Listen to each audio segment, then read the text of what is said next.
Presidenti francez Emmanuel Macron dhe presidenti rus Vladimir Putin priten të zhvillojnë një bisedë telefonike këtë javë me fokus arritjen e një marrëveshje e paqe me Ukrainën. Kremlini bëri të ditur se udhëheqësi rus ka shprehur gatishmëri për të angazhuar një dialog me homologun e tij francez, duke sinjalizuar një mundësi riangazhimi diplomatik pas një periudhe të gjatë të tensioni. Nga ana e saj, presidenca franceze konfirmoi se e mirëpret këtë gatishmëri dhe se në ditët në vijim do të vendoset forma më përshtatshme për vijimin e kontakteve. Eliseja thekson se çdo dialog do të zhvillohet në transparencë të plotë me presidentin e Ukrainës, Volodymyr Zelensky dhe me partnerët evropian, duke përjashtuar negociata të njëanshme. Macron ka deklaruar javën e kaluar se do të ishte e dobishme për Europën të rifillonte kontaktet me Putinin pas pothuajse 4 vite sheshtje diplomatike për të garantuar se kontinenti nuk do të mbetet i përjashtuar nga procesi negociator. Ky qëndrim vjen në një kohë kur Bashkimi Evropian kërkon një rol më aktiv në bisedimet për paqen. Të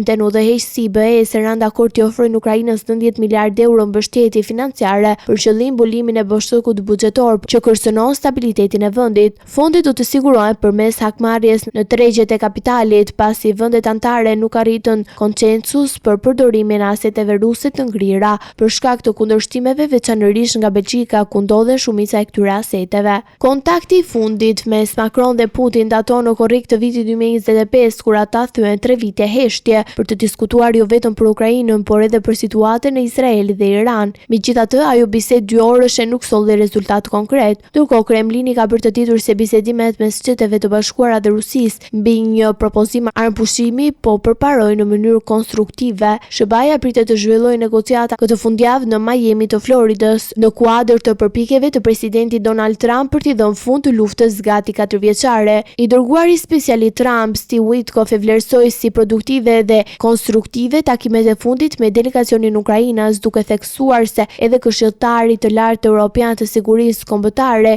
ju bashkuan diskutimeve për të harmonizuar një qasje strategjike mes Ukrainës, SBA-s dhe Europës.